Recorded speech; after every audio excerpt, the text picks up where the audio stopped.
Luke points his weapon at you, barking orders without so much as a hello. Stand down! Stand down!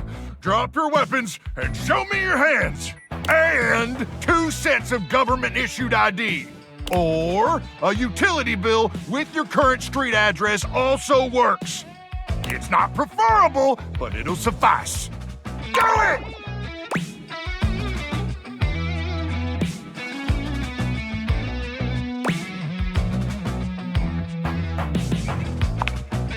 I'm sorry. Did that sound like a request? If so, that's my bad. Sometimes my orders come out sounding like requests. My intonation gets wonky when I'm, frazzled.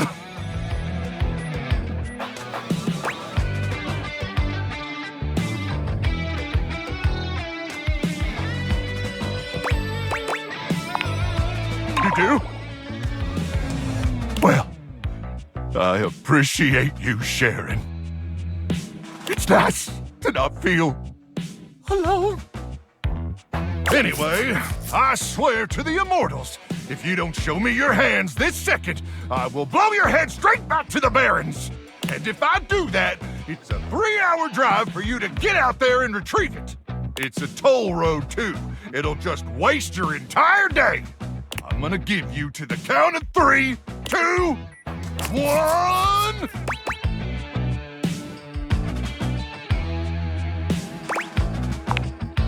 Luke squints at you for just a few seconds, and then he lowers his weapon with a relieved expression. Oh, Ranger! It is you! Oh, sorry. I'm just so hopped up on Power Crank that everything starts blurring together like a Monet knockoff that fell in some acid. Next time, tell me sooner, would you? I don't want to accidentally blow off any of those pretty limbs of yours.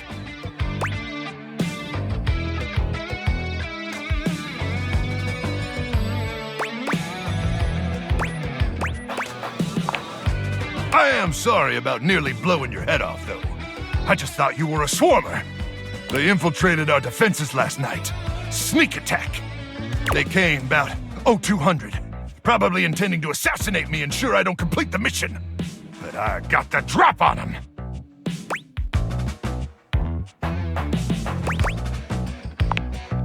Well, I continuously pump Power Crank directly into my veins. Keeps me perpetually alert. On account of the power, and also the crank. Reckon I've been awake now for 49 months or so.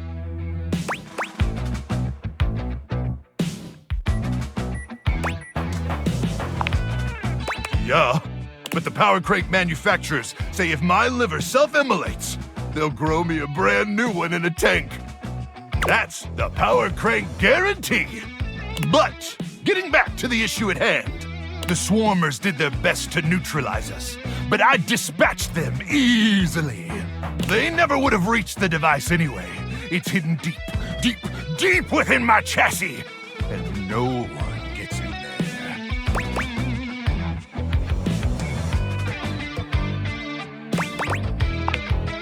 Well, sure, if you open the door. Anyway, I'm glad you're here now. We can go over the details of the mission. That's the spirit! We'll show those swarmers who controls the Barrens once and for all! Luke looks around, patting himself down for something he doesn't seem to find. Do you have a pen and paper handy? Or some other kind of note-taking instrument? Maybe some chalk? Luke takes the chalk from you, using it to draw on the other side of an ancient serving tray you inherited with the house. Good! Then let's get to it.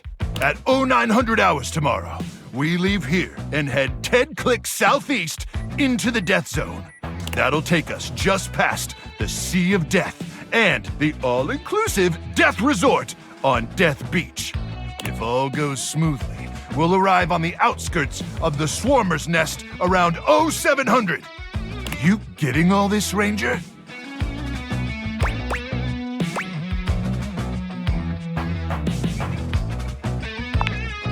Once we reach the Swarmer's Nest, I'll need you to initiate some sort of distraction.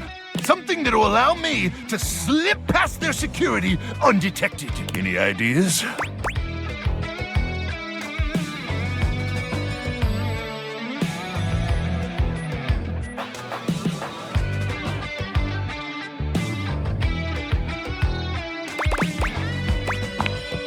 Listen, there's no bad ideas in a brainstorm, but let's table that one for now.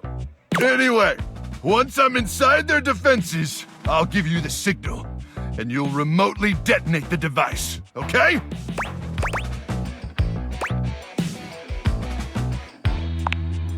I'll yell detonate the device, like really, really loud. Now, go get some beauty sleep. We got a big day ahead of us tomorrow. And if you see any swarmers in the night, remember to aim for their genitals. That's where their brains are.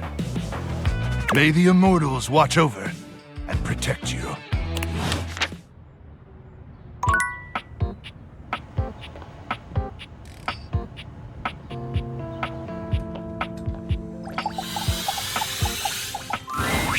You're back! You actually came back! I mean, I know you said you would, but I figured you were just being polite. Oh, I'm so happy! Well, let me be a good hostess and fix you a drink. What would you like?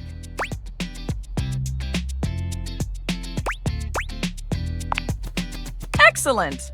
So, what'll it be? Ooh, so minty and fresh. It's kind of like brushing your teeth at the bar.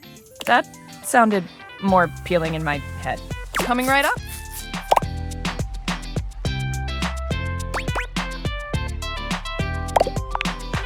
You drain your glass with impressive speed. Oh, that was fast. Anytime! Seriously, anytime.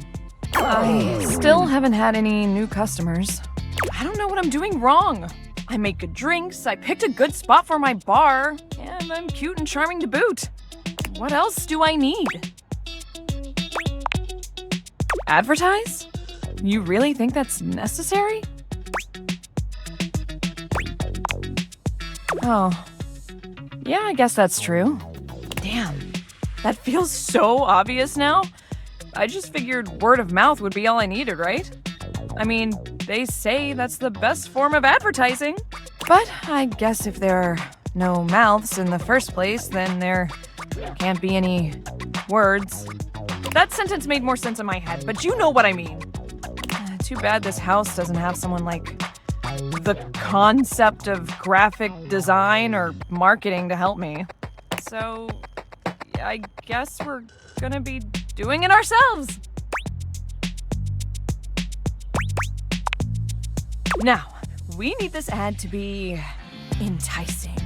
We need to be eye-catching and strike up curiosity. But how would we go about that?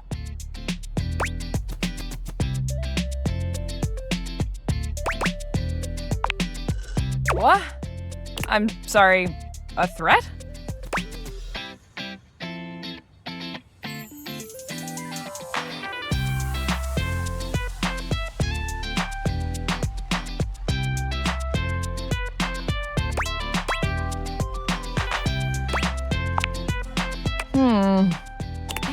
It would grab people's attention, plus their curiosity, and thus stay in their memory. And, as a fun bonus, it instills just the right amount of fear. Oh, I like it. It's unconventional. If people believe it, they come in, get drunk, then spill their secrets so we know them for real. Oh, everyone else will think it's either funny or so weird that they have to come and see what sort of place this is. It's so crazy, it just might work. Let's do it. I'll get to work on the ad right away. Do you think Freddy Yeti would let me hang some signs on him? I'll figure that out later. For now, shoot, you're in my creative space.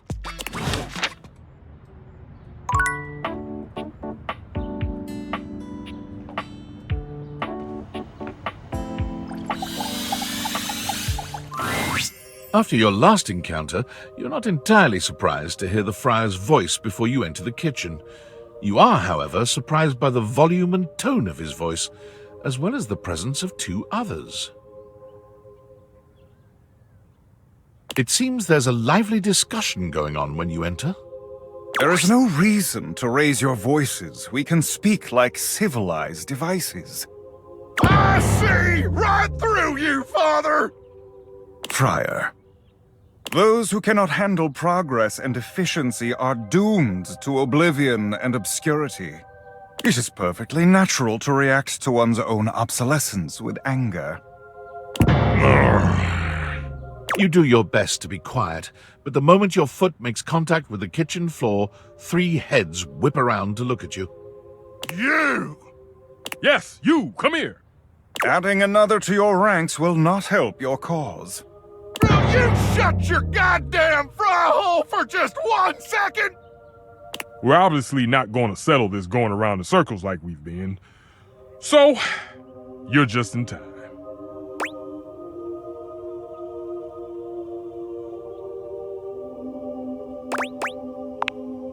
I have only tried to educate these two on the sorry state of their souls. Only? You're insulting the culinary arts and our entire existence. It gets me real heated. Before you came, I was educating these two misguided souls as to the state of their spiritual affairs. For a time, Stefan's way was the only way we all knew. Luke brought innovation in the form of eliminating oil, it's true, but his heat is unevenly applied, and if not wielded carefully, can dry out and destroy most anything. I ain't about to let you speak for me! Or me! If you insist on spewing your lies, only do it quickly so we might return to the subject of salvation. Deep breath, Luke. In and out. Trust me.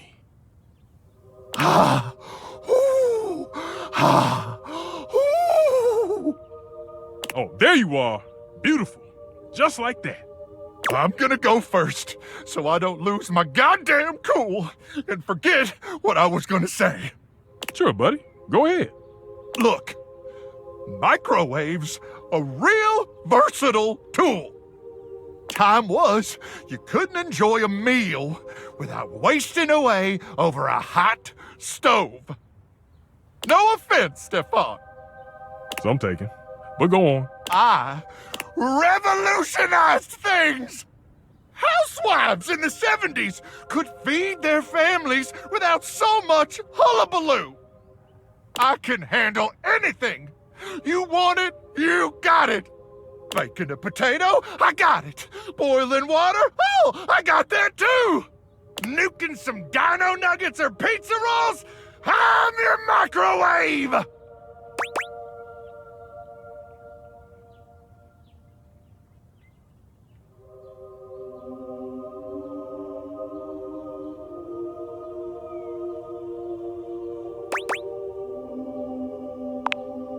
Yeah, you see? That's what the hell I'm talking about. Hit a few buttons, beep, beep, beep, and you're done. None of these highfalutin recipes or tricky techniques. Disgusting. You must want better for yourself from here on. Speak for your goddamn self, Friar. Look, I think we all know microwaves have their uses. Even I can admit that. Even if I would never use one. But there will never be a replacement for the stove. Ever! Since the dawn of time, since man first learned to put flame to meat, there has always been a need for stoves. And there always will be. No matter what fancy gimmicks they come up with, there will never be a replacement for the good old-fashioned heat of a stove. For the versatility of pans and utensils one can use with the stove. Okay, so it takes a modicum of effort for the user. So you'll have to do dishes after. Is that all food has become to you? A series of inconvenience to be avoided? Ho, now who's getting heated? So, it takes a little effort. It's always worth it. Always.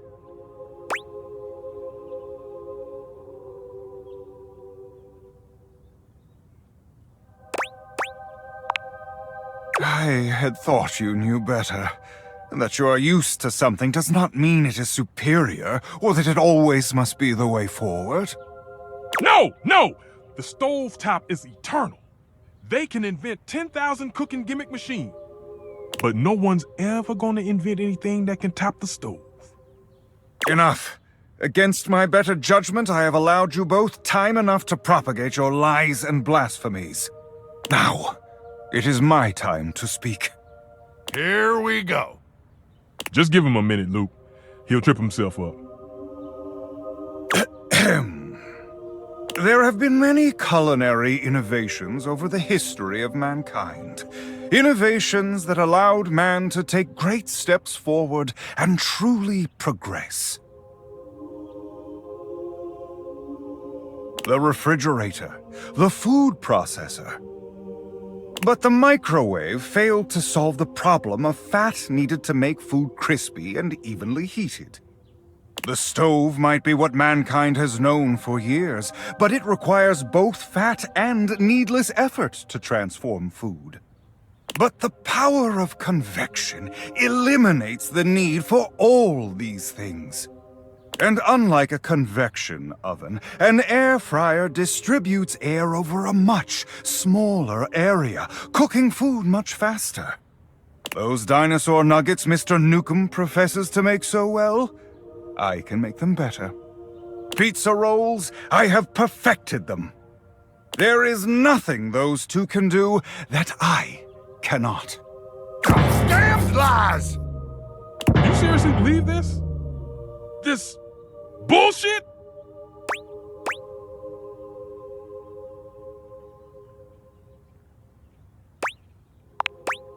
Hardly the ringing endorsement of the truth I should have heard, but it is a start. Well, there might be some hope for you. But I'm not gonna argue you down. You want to buff that friar's ego? That's your business. We're done here. Yeah, whatever. Let's go. The path of righteousness and truth is a lonely one, but I am used to walking it alone. Still, you will all see. It may take some time, but I am confident. Man strives for progress, efficiency, purity. Sooner or later, everyone will get on board, whether they like it or not.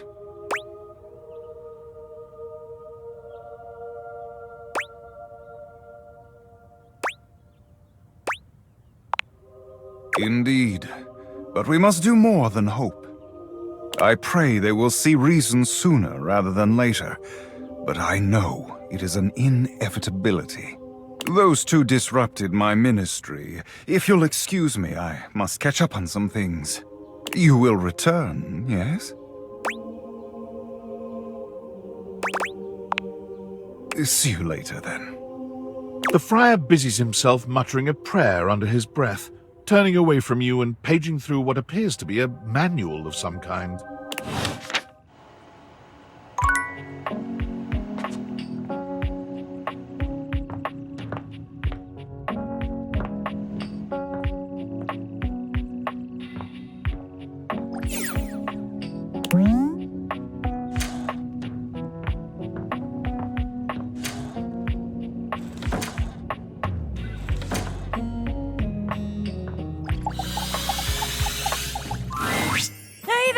You're back! And you've proven yourself worthy! Even though I seemed ill with foreboding, you still returned! Which means you care.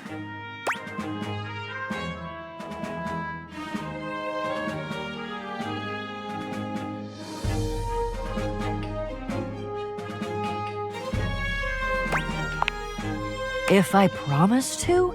Is that all that was holding you back? My fellow adventurer, I promise you, if I had a sword, I would swear on it. But I'm gonna have one soon, so I'll swear on the sword I almost have. I will never leave you behind. I will be there with you every step of the way. If you're really in, I have some more things that you need to know. Are you ready?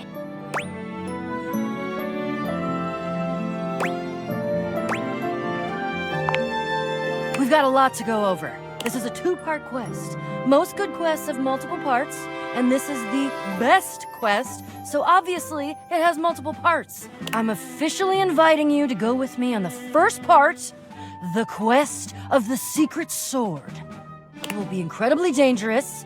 We will face almost certain death, and worst of all, we'll most likely be unable to avoid a certain very nasty pirate.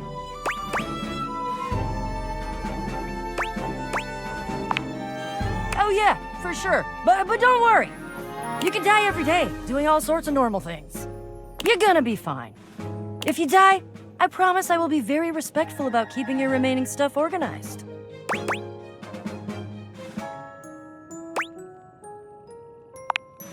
That's the spirit. But now, we must speak of the pirate. Haha, my dear friend, there are mysteries and wonders untold, and unnumbered fluttering around the edges of your potential this very moment. But the pirate lives in the ship in the bottle on the mantelpiece in your living room. I'm surprised you've never met him. He makes an impression, to say the least. I can tell you a bit about him, and more importantly, how he fits into the quest that we're about to embark on, if you want. Okay then. What you really need to know about Jaques is that he's a pirate. He's tiny. He's very unpleasant, warlike, highly aggressive, touchy, melodramatic, demonstrative. Everything has to have a flourish or a feather or some kind of blood feud drama. He's tried to kill me a couple times. Unsuccessfully, because again, he weighs less than a good solid bout of flatulence.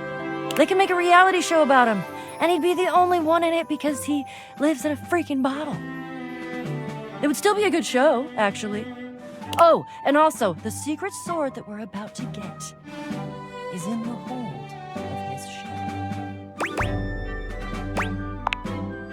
Yeah, we could, except he's pissed at me now, and I don't think the route of using our words is gonna work. You're gonna ask why he's pissed at me. Well, because the few times he's tried to kill me were when I tried to steal the sword from his ship all by myself. And now he thinks I'm a thief. Though I did just describe it as stealing, didn't I? So, yeah, okay. I'm a thief. A thief for a righteous cause, though. Which means it's okay. Me? But Jaques is still a butt, and we do still need the sword, and I can't tell you exactly why right now, but please trust me. I think if it's the two of us, together, we're gonna have much more luck. He doesn't know you. Maybe you'll make a better first impression than I did. It would be hard not to make a better first impression than I did. Are you still in?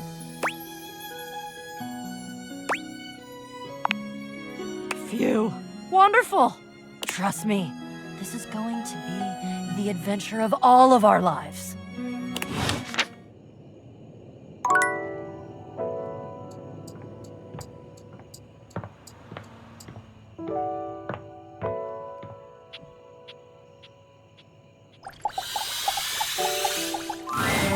A petite pirate glares at you.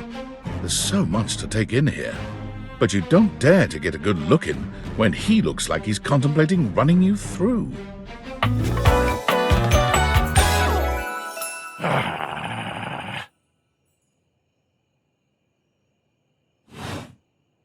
Oh, look, it's you. Come to make fun, have you?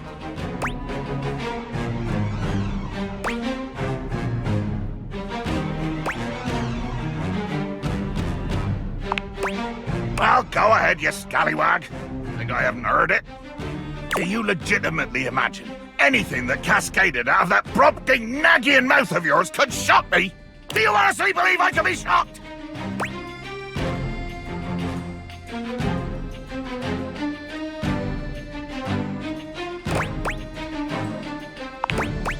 You see? I told you, I cannot be shocked. Of course you've not heard a word as long and treacherously spelled as Brobdingnagian. This does not shock me. It, disappoints me. Tales above, I am the word.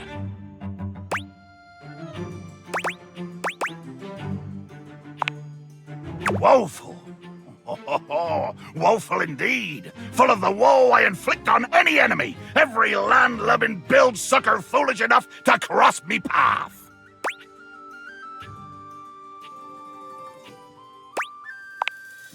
I do.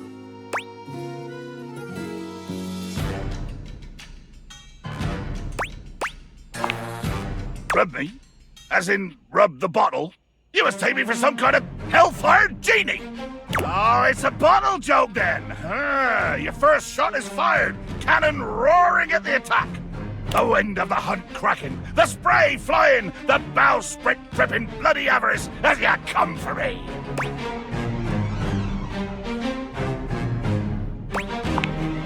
Beauty in death! Too much! The line is crossed! Your pitiful life is forfeit to my magnificence!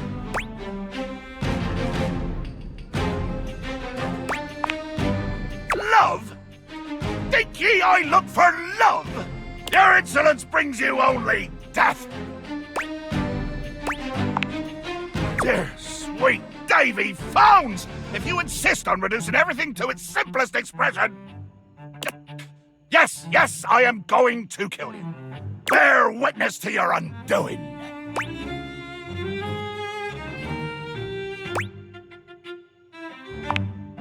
Can you not feel it?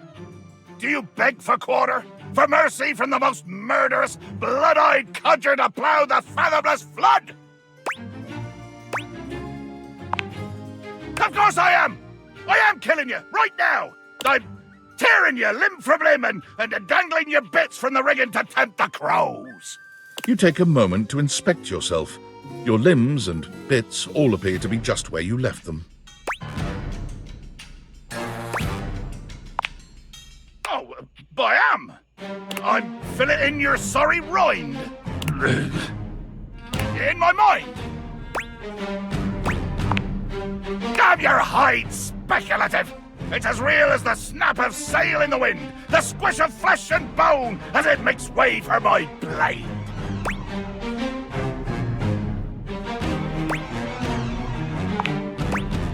Ugh. Poetry. Never could stomach the stuff. Hold fast there. I do not speak beautifully. I am the fearsome Captain Jaques Pierrot. I am the plague of the high seas. I deal in death, spectacle, and warning. I spout the macabre. I vomit forth danger and horror. There is nothing beautiful in my world, least of all my damned self!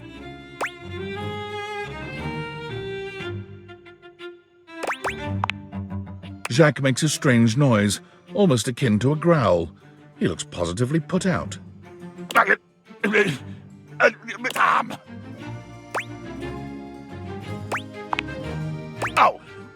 Nothing. I was hoping you would argue with me and I could try and kill you again. It makes me growl when people are conciliatory.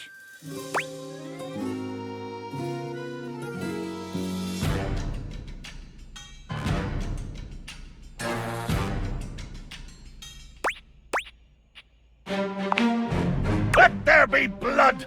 I load my cannon with heavy iron rounds to tear through anything and everything you might pray to put between us.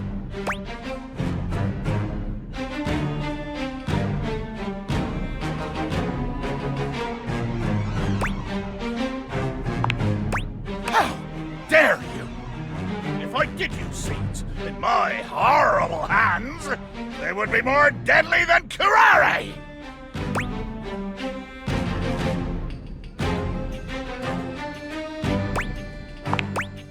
He must be devilish indeed, that a deadly elixir is at home in your gut. Oh, there you go again, you two-legged thesaurus!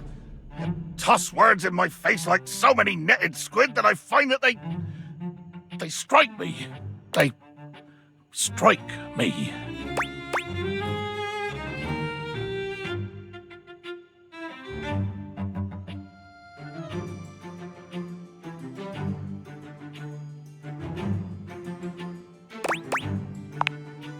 Watch your step, landlubber. My fathomless depths are ripe for plumbing, but they might swallow you whole.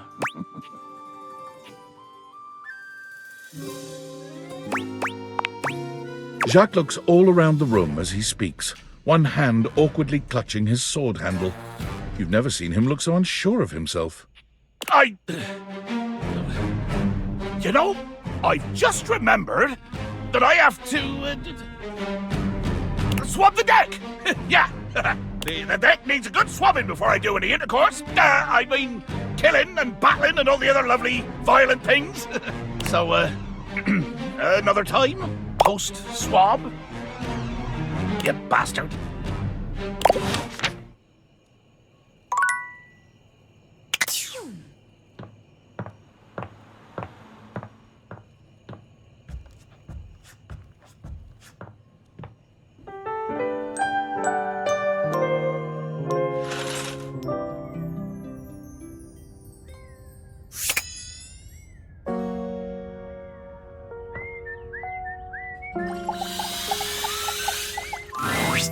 You see a pair of hands sticking through the air conditioning grate, and the barest suggestion of someone's eyes, but no more. What do you think?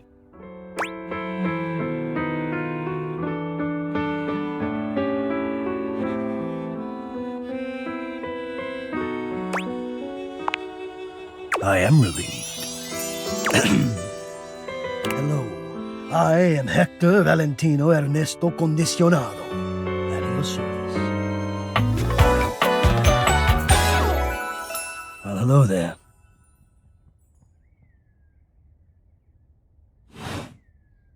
Ventilation, airflow, sometimes known colloquially as HVAC.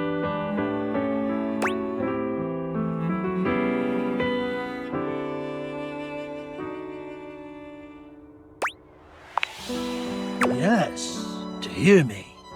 I would wish you to understand, and if not understand, then at least believe me when I say that hearing me is the most pleasurable way to meet for both of us. Seeing me, well, it's not a compliment to me, and it would be a great disappointment to you. My greatest wish is to give you pleasure. But I'm getting ahead of myself. Tell me, how much do you think about me? Now, yes, I understand that our meeting in this way is so very new for both of us. I truly never expected to be able to speak to you this way, Great. I have accustomed myself to this seemingly unavoidable reality that you would always be human and I would just be this. But even as this, I have dreamed, and I would know. How much do you think about me?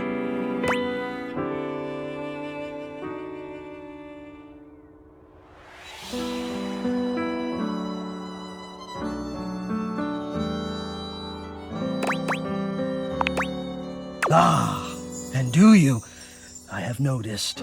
I so look forward to you coming home on those hot summer days. The look on your face when you feel the first blast of chilled air upon opening the door.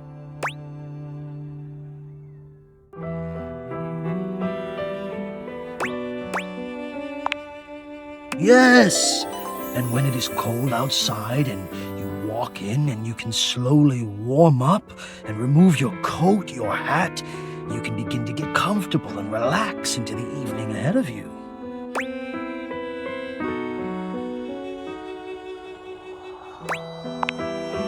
I don't relax for myself. I can't. But for you, there is almost nothing I wouldn't do to help you relax. To watch the play of warm and cool across your skin. I'm ahead of myself. I never thought I would get to say this and to say it to you. Let me explain. You are the prime feature of my thoughts. Whatever power courses through me, I turn to your pleasure. Whatever warmth or coolness I possess, I direct in full to your comfort. I wanted to meet you here, through the grates, because I wanted you to hear my voice. I want you to hear the melodies and resonance I create through these ducts, and know that it is all and only another gift it honors me to offer you. I watch the play of air over your skin, and I feel deep joy that I have the air to give you. I adjust my own temperature and my intensity until I see the flush of contentment spread across your face. And then, I rest in contentment of my own. I never thought I'd be able to say this, and in a way you could truly understand. And now I have, my God! Now I have.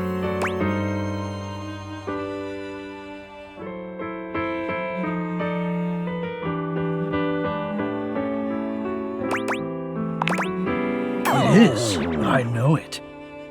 My God, you think I don't know it? I who have carried this all inside me on my own this whole time? How long have you been here? How long have I been here? And never to have been able to say. It's a lot.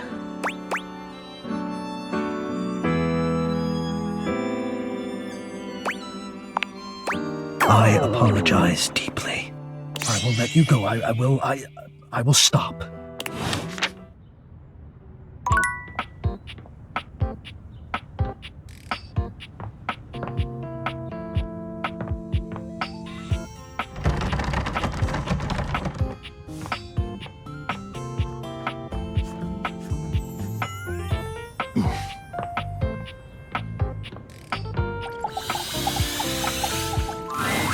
Whoops!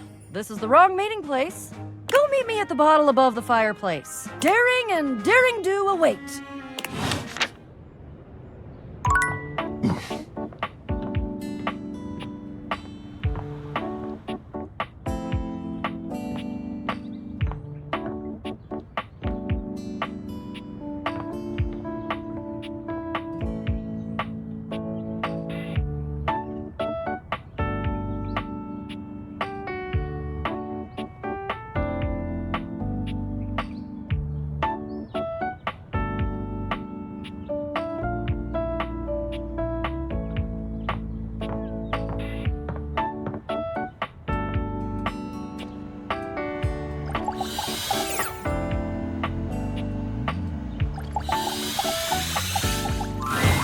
You'd hoped you'd meet your refrigerator, but it seems he's already busy with another guest.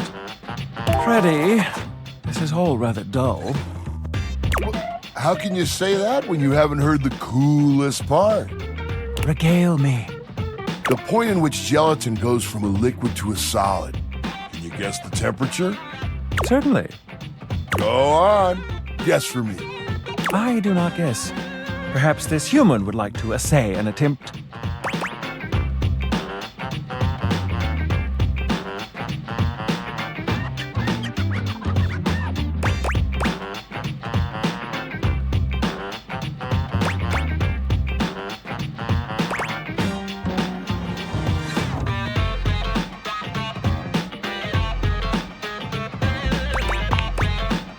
Wow!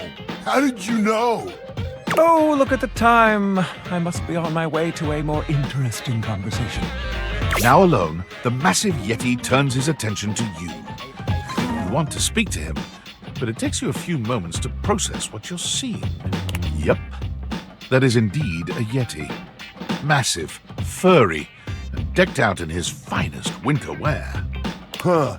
He ran like he didn't want to be here or something. You, with the answers and the listening, that can only mean one thing.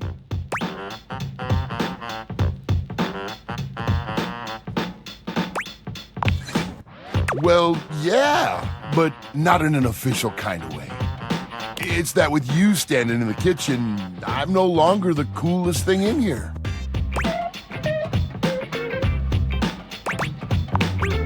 That's me. I try to be sweeter than that chocolate bar you've been hiding from yourself inside the butter drawer for the past few weeks. Don't worry, I'll never tell. But really, to what does old Freddy here owe the pleasure of this visit?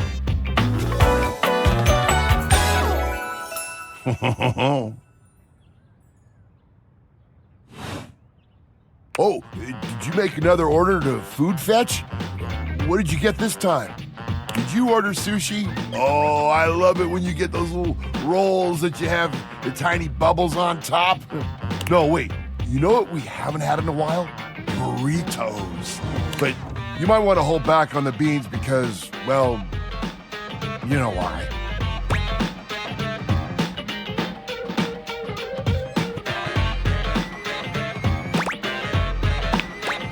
So what are you doing here now? Oh, don't tell me. Let me guess. Are you feeling fancy today? You look fancy, cool kid. I bet you were feeling fancy. I got it. You ordered my favorite. That duck from the one place that I can never pronounce. I love duck. A burger? Chicken tenders? Empanadas? Oh, I love when you use food fetch. The possibilities are endless. As endless as they can be within a 10-mile radius.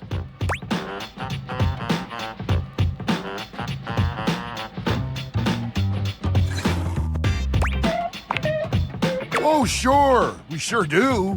You sound so adult, cool kid. We have food at home. But I guess you do still have stuff left over from the last few food fetch orders.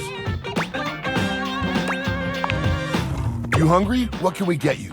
We've got those leftovers from that Tie Me to the Moon place, the slice of cake from I Like Big Bunts, or the pizza from Pie on Life. Which will it be?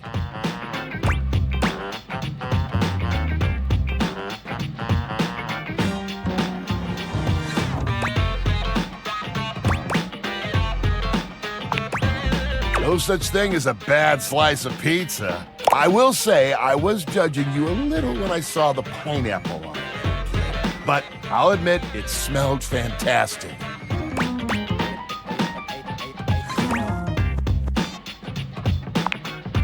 Yes, me too. I was testing you.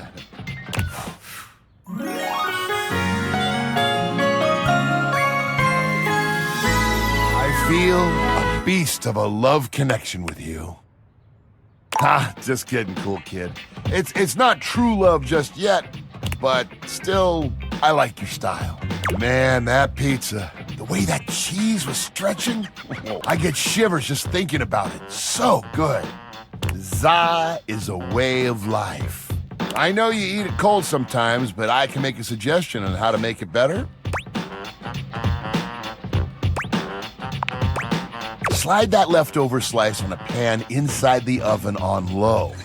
Let that cheese get all gooey again. Then the pizza will be perfection. Next time you're feeling peckish, you know where to find me, cool kid. I'll be here waiting.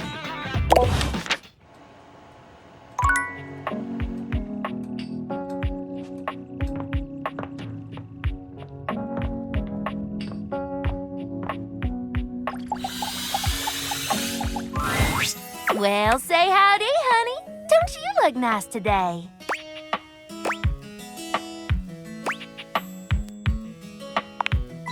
I can tell.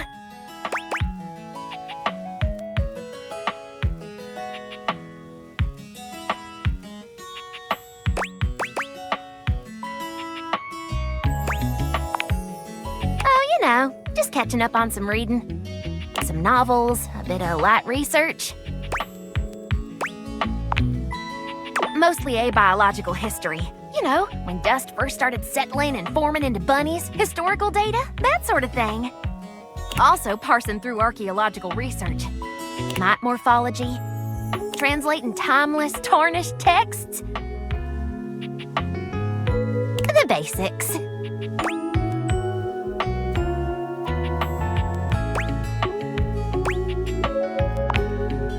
That's right. I'm tenured at DIRT, the Domestic Institute of Research and Technology.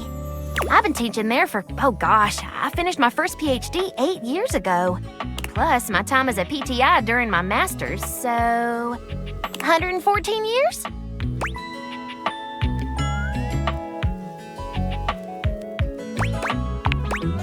Well, thank you, sugar. I worked pretty dang hard at it.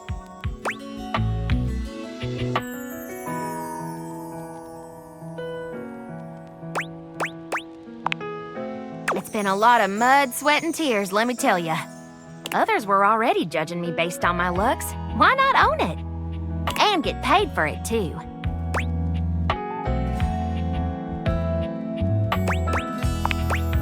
That's right. I was Miss May in the latest edition of Play Bunny magazine.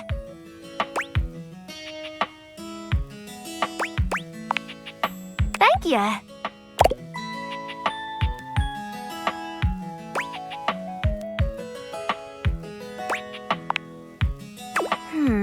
That's a good question. I'm not quite sure. I suppose, well, what any dust is looking for. Love, friendship.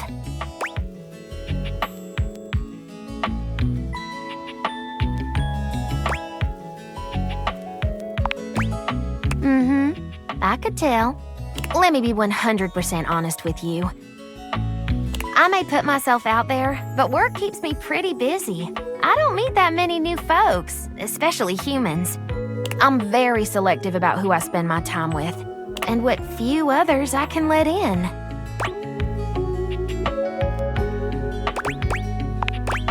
That's right. I keep myself hidden for a reason. Don't be too forward with me. I don't like it. Why don't we join back up here after a while and try our hand at a proper rendezvous?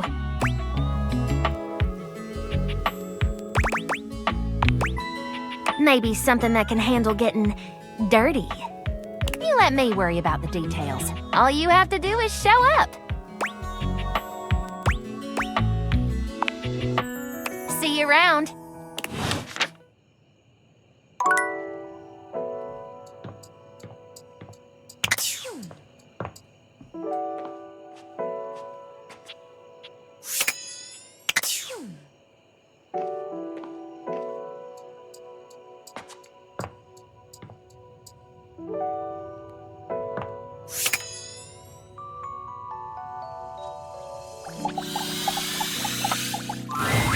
Once again, Harper and Dirk are going at it when you walk up on them. This time, Dirk is the one shouting. You need to let go of this stupid Chappie thing. I'm not him, and I never will be. Don't you dare say his name. You could never be him. I envy him, to tell you the truth. He finally escaped from you. Harper is stunned into silence, her lower lip quivering for a moment before she points a finger at the door and screams. Get out! Get out and go do whatever it is you do when you're living your double fucking life! I can't wait to get out of here and not hear your shrill-ass voice! That's what I do when I'm away from you, by the way. I just enjoy the goddamn silence! Go enjoy your goddamn silence then, you fucking asshole! I will! Dirk stomps away from Harper, stopping for a moment to look at you. He puts a hand on your shoulder, leaning in but still speaking loudly enough for Harper to hear. Get away while you can, buddy. Don't let her get her claws into you. Trust me on that. He walks away, flinching as Harper lets out a frustrated scream.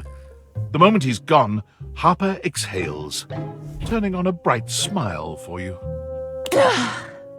I'm so sorry you had to hear that. Turkey just gets so grumpy sometimes.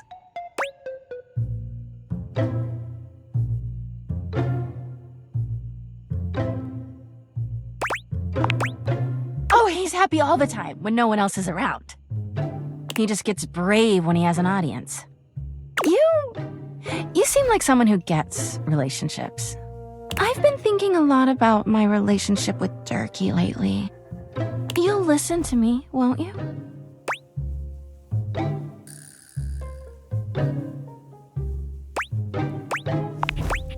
Oh, good. This way. Harper grabs your hand, dragging you over to a quiet corner of the room, overturning a box to allow you to sit. She lies on the floor, as if she were at an actual therapist's office. It all started a few years ago. A lot of things come through this laundry room, you know? You forget a lot of stuff in your pockets, sometimes you find it, sometimes you don't. And this time, you'd forgotten chapstick in your pocket.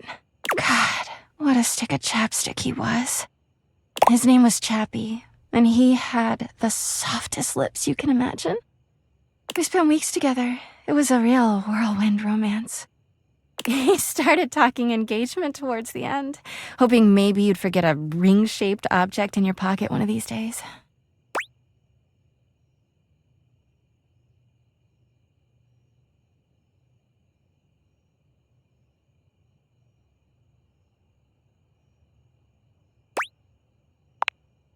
Don't remind me.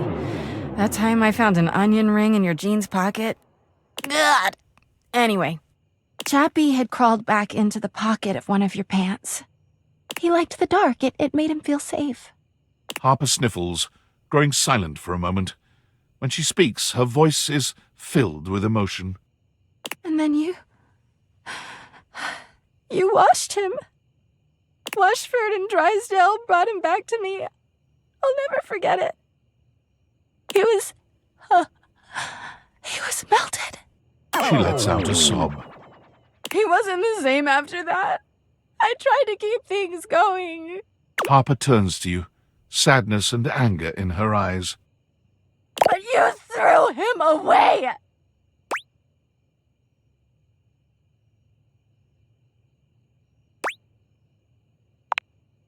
That doesn't make it better! Anyway, ever since then, when Durkee gets washed by Washford and Drysdale, he leaves. And when he's up there in your closet, he pretends he doesn't know me. I've gone to see him so many times. I've cried and screamed and practically kicked his door down.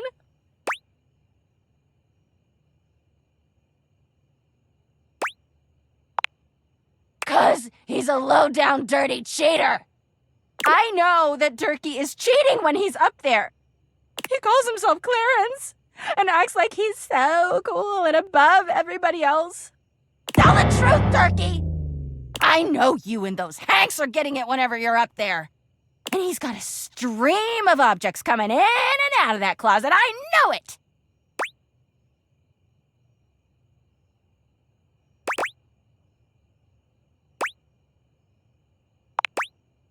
Because I do! Everyone's always like, oh, how do you know, Harper? How are you so sure? She taps her temple. Hamper's intuition, honey. I know how nasty he is. I know he can't go that long without getting some. Anyway, I've been thinking a lot about our relationship lately. Obviously, I've done nothing wrong and never have. But I just love my Durkee so much, even though he hurts me so. I just don't know what I should do.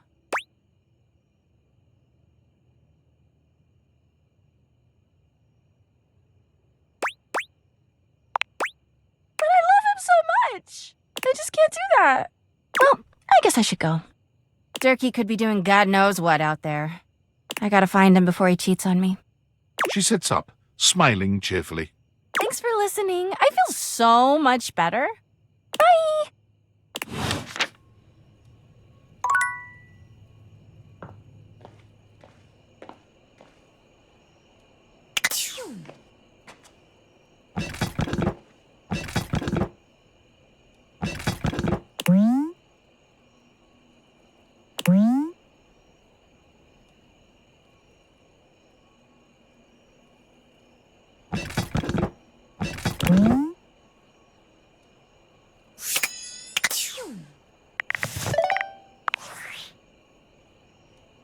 Yo, I know it's been a sec since we talked, but I've been sitting here trying to work, and all I can think about is the fact that you're, like, dating your couch and your TV.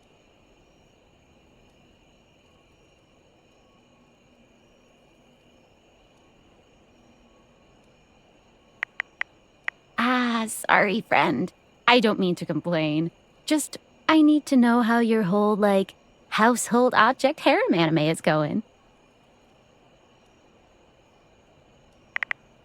Huh? Why not?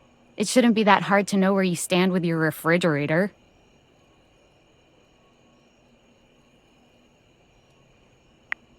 Well, yeah, they aren't like actually people. Don't be narrow-minded. Okay, but honestly, like, can you just tell me what it's like? Walking around your house and having what? Hundreds of potential suitors just around? Like, you gotta feel like super eligible, right?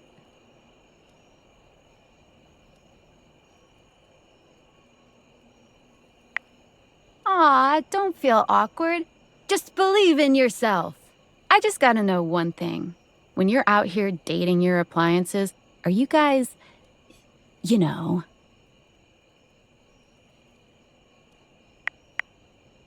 Yes, the fuck you do. All right, keep your secrets. If you don't want to kiss and tell with your furniture, who am I to make you? All right, well, I've wasted enough of my workday. All my love to your household object lovers or whatever. Bye.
House homie! Welcome back to the Adrenaline Den!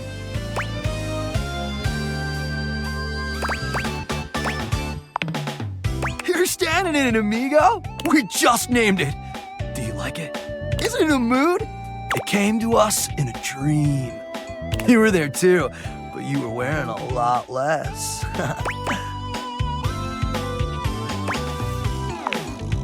It's an epic haven for thrill seekers, a sanctuary for those amigos living life on the edge.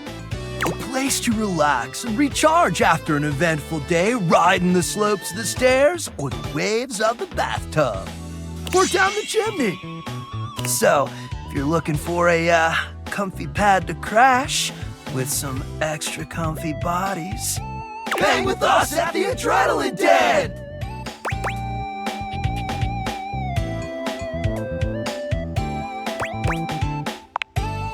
No, I don't think so.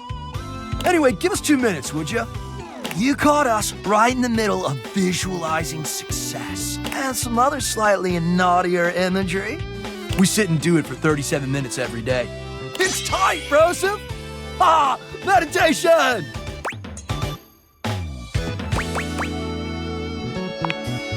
We're mentally rehearsing today's adventure.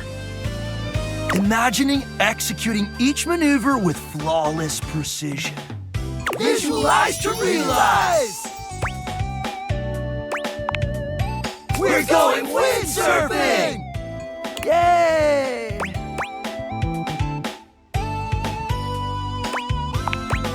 Oh man, it slapped so hard, homie. we're gonna bring our sailboards down from the bathroom. Ask Jean-Lou to hit a flush. And let her rip! Boom! Instant sailboarding! Wicked! Oh, for sure. Honestly, it's also a little dangerous, but just the right amount of dangerous. Oh, yeah! Listen, Red Bull always makes sure all of our adventures are exhilarating and epic. And above all, safe. Always safe.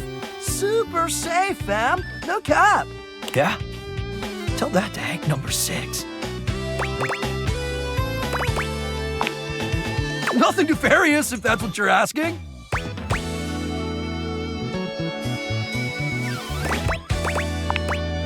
Look, Hank number 6 just isn't around anymore, okay? He's gone. It's all good. Promise.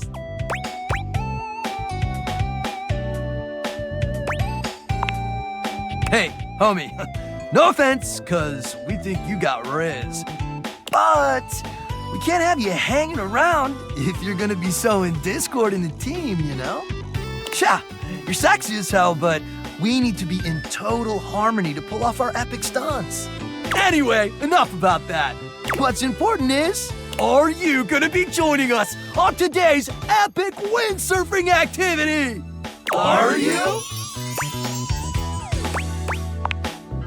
Wicked tight! Just remember to stay low, feel the wind, and ride those waves. Ride them like you really mean it.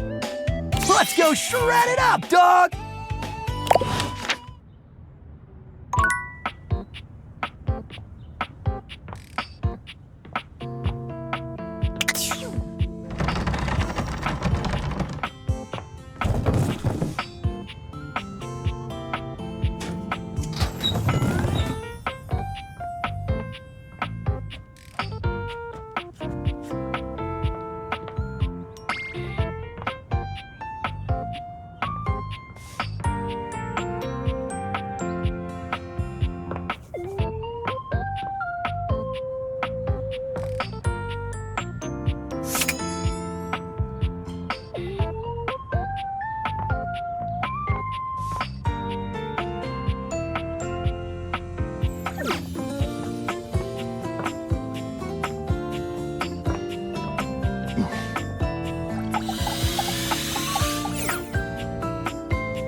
Whoops, this is the wrong meeting place.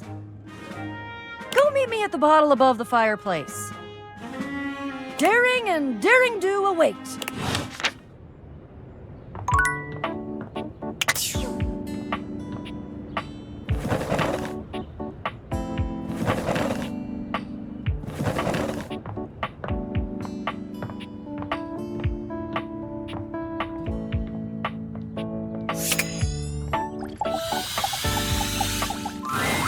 And here we are. Now listen. Beau holds a finger up to her lips, lowering her voice. We have to at least try to be very, very sneaky.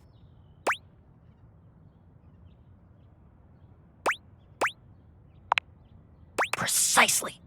Beau sets the scene for you with her hands, curling 2 fingers in the air like a pair of legs sneaking past.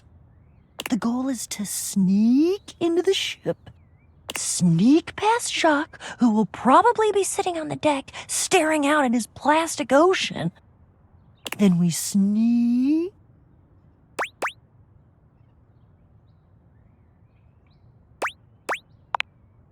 Yes, that's it! I love your enthusiasm. Going on a great quest with a great companion. Oh, it's the best. Oh, also, here, take this. She holds out an extension cord to you. It's wound in a circle, just like the whip Beau carries.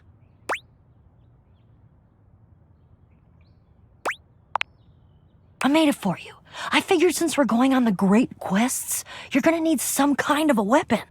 And I figured that something that doubles as a tool would be useful. And also, I don't know you well enough to trust you with a projectile. So, extension cord whip it is!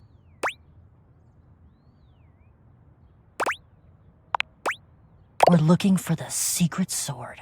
I have to be truthful with you that I only have anecdotal evidence for what it looks like. I read in one source that it's massive and gold and has a great big tassel on the hilt. Then I read in another source that it's actually just a stick, a little piece of driftwood that washed around in some huge river for hundreds of years until it was worn small and straight and perfectly smooth. All of the times that I've tried to get this thing for myself and I've only been in the hold once. It was there, but Jaques had some sort of tarp draped over it. I think it was a cocktail napkin. It had like a little neon pineapple on it.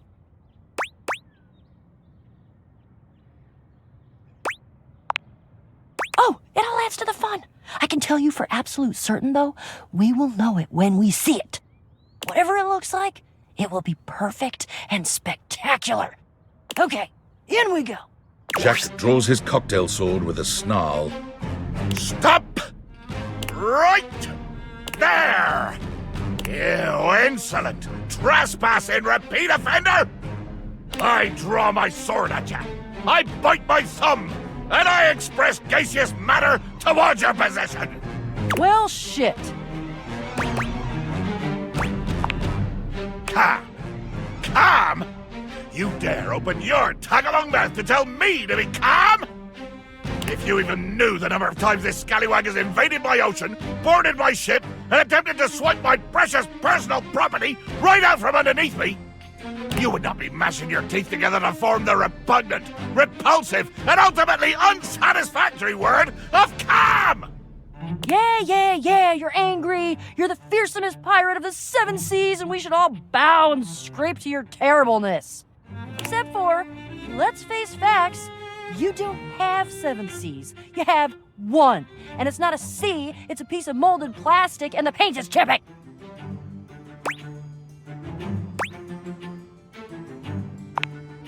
Yeah, but that's because I'm scrappy and crafty and cool. Jaques is delusional. There is a difference. Delusional? Delusional? I'll have you drawn and quartered, you black-hearted pretender! Oh yeah? By who? Your huge and loyal band of dust mites? Why, you!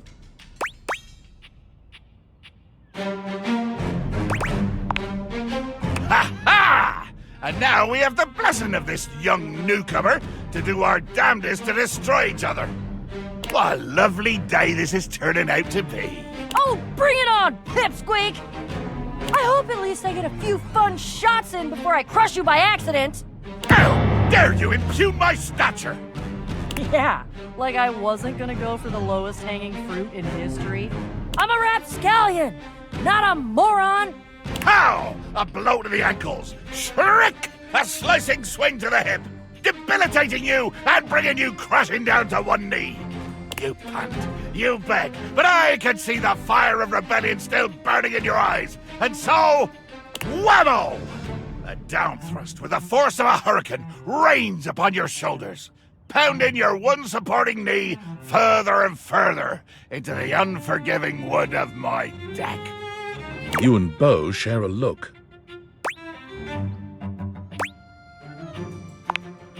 That he's not actually doing anything to me?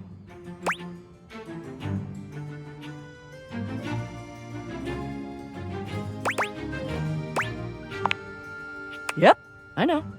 Best to just let him tire himself out, I think. Jaques continues his little tirade, ranting mostly to himself at this point. I dance around your prone and bloodied body, calling down the righteous rage of the gods upon this would-be thief, this erstwhile criminal. This embarrassment to the designation of legitimate illegitimates! I crush your fingers one by one under the heels of me shining boots! I bathe in the glory of your anguished moans!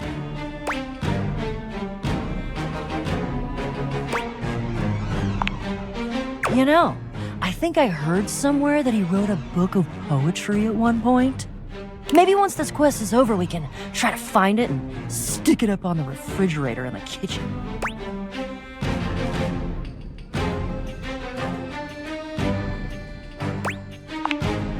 Yeah, let's change the channel. Jaques?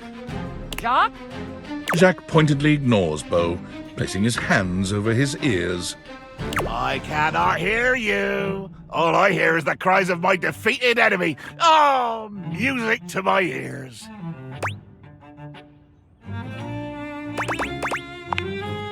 Right! Yes! Begging your indulgence, I'd like to tell you why I request the great gift of the loan of your sword. I wait with bated breath. I'm sure you know the sword is ancient. Nobody knows exactly when it was created or by whom. If I understand my research correctly, Jaques, it just showed up one day in your hold. Since we are now discussing something about which I care, I will deign to answer you. That is correct.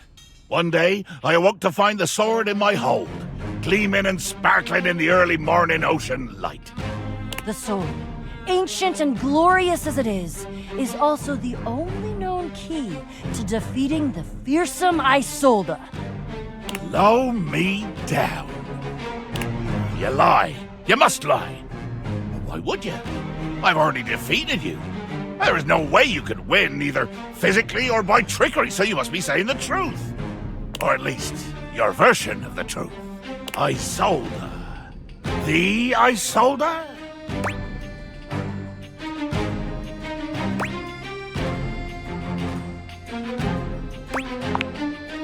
She is a mighty and intrepid thief.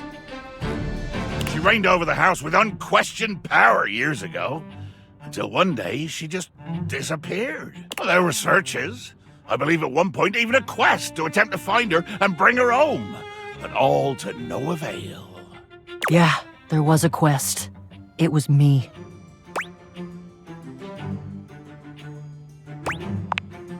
But that's not what we're talking about right now. Jaques, the sword is the key.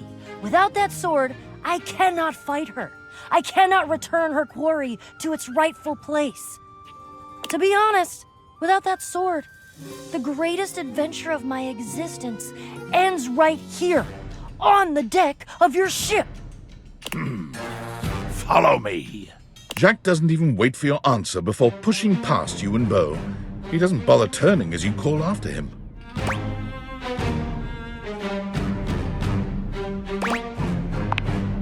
Jaques finally stops, turning to look at the two of you from over his shoulder.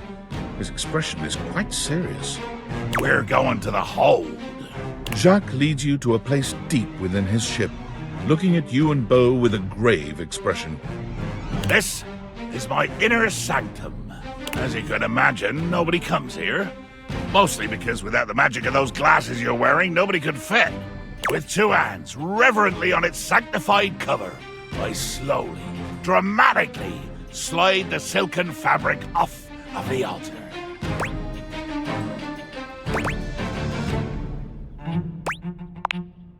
I present to you the secret sword. He lifts the sword from its altar, his expression reverent and his touch careful. Oh, great Betsy! That's the most beautiful thing I've ever seen. Look at all the shimmering gems and how slim and delicate it is. What?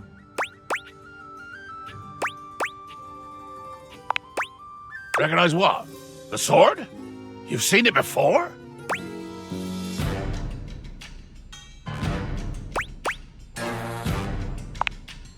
You made it?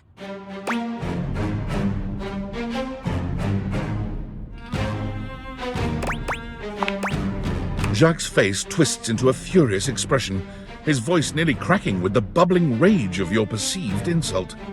You lie! You lie! This is a sacred and magical object that appeared here in my hold one day, and I will protect it with my life! Damn right, Jaques.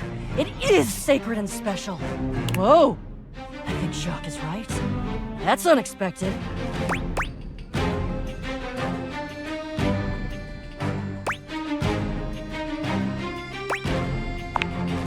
I don't know that I'd call that progress. That would imply that we had a goal toward progress, which we don't. I don't think. He needs to agree to give me the sword for... No, but give? You said borrow. You said nothing about give at all. This was always a loan, a temporary state of affairs. But fortunately, or unfortunately, depending on your perspective, it is not just a simple matter of loaning you my single most precious possession. You see, I am going with you. What?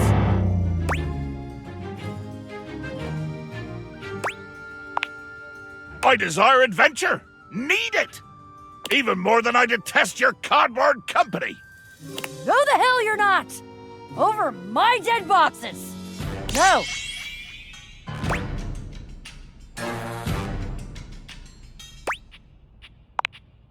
Child, you have no idea just how much bottle I can be.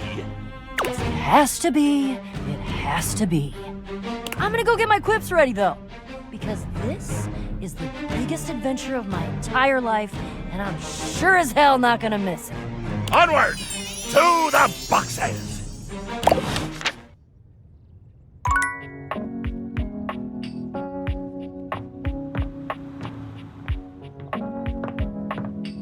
Oh.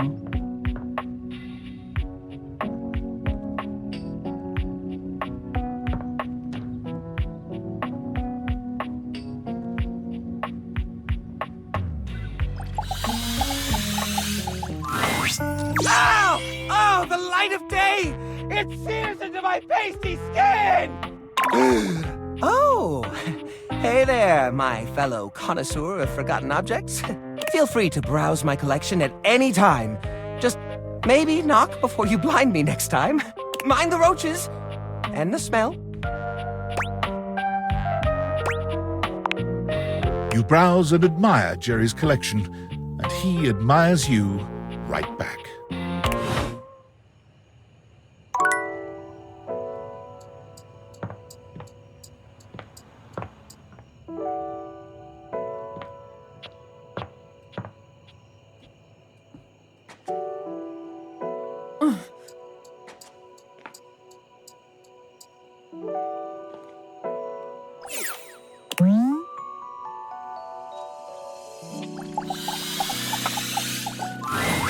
A charming barista grinds coffee in your kitchen, working so busily she doesn't even seem to notice you. You stand there for a good few minutes before she spies you, startled out of her intense focus. Oh, hi there. Welcome to Roofbacks, the home of all your coffee needs. I'm Kopi, happy to help. G'day.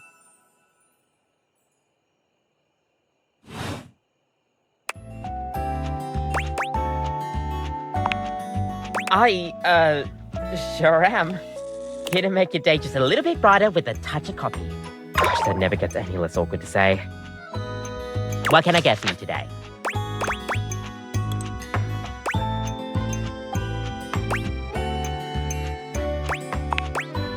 Sure thing. One latte coming right up. Kopi gets to work, grinding and pouring and mixing with an impressive speed. And voila! One latte just for you. Hope you like it. Is there anything you'd like to know about the latte?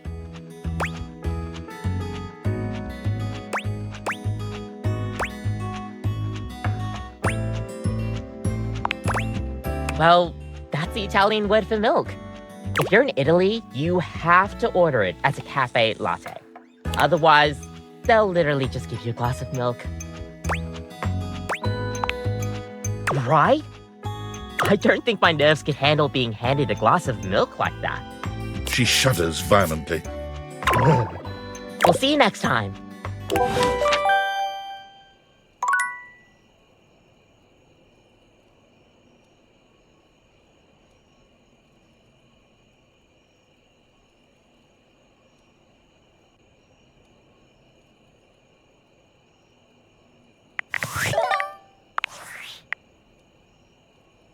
Valdivianites!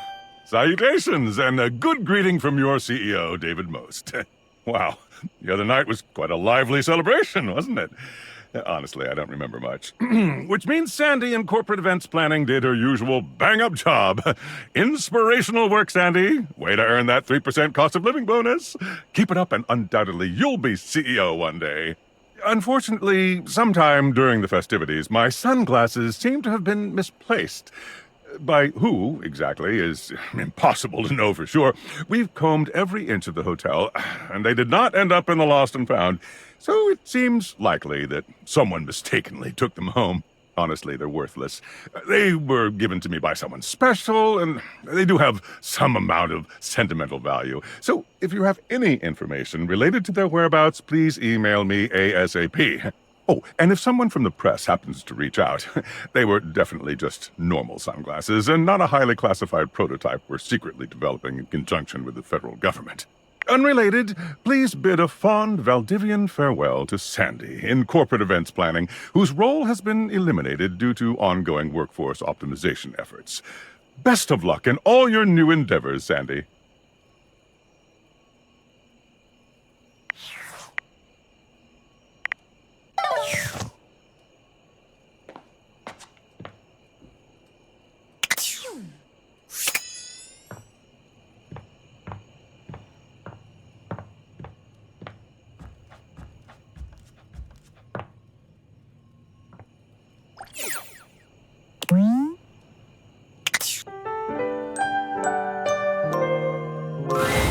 Nightmares are nothing new to you, but this terror standing in your room is certainly a unique experience. It's hard to even make sense of what you're seeing. A dreadful figure, wreathed in black, with what seems to be the suggestion of a horse's head, with snake and lion heads sprouting from its shoulders. It has a multitude of eyes where they shouldn't be, and teeth that decorate what would be the belly and hips on a human figure. But it's not the monstrous anatomy that freaks you out the most. It's that lizard brain feeling of fear the figure inspires in you. You want to run, but by some miracle, you don't.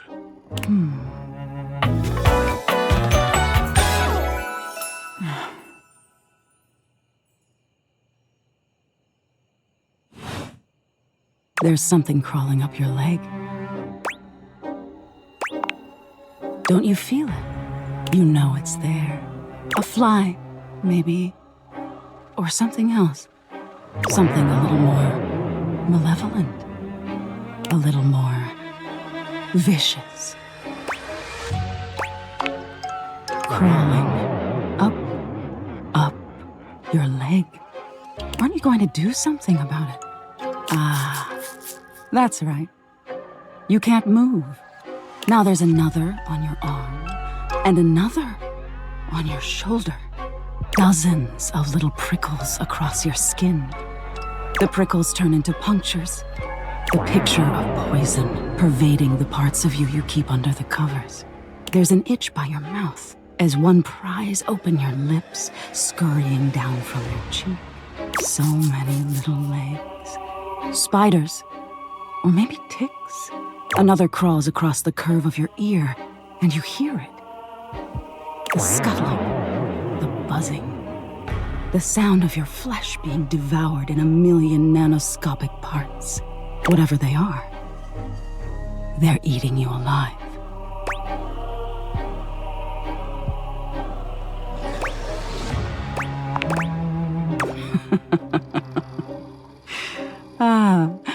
That was fun. Didn't take you as such an easy scare.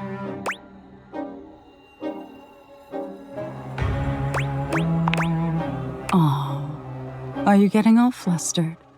All that adrenaline catching up with you? It was simply delightful to meet you.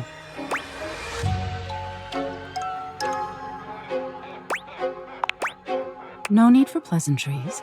I've been in your head your whole life. Until next time.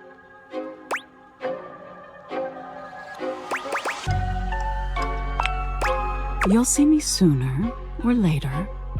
But if you want it to happen sooner, They say coffee at midnight is a good way to invite the darkness in. Sleep with one eye open. She fades into nothingness with one last creepy laugh.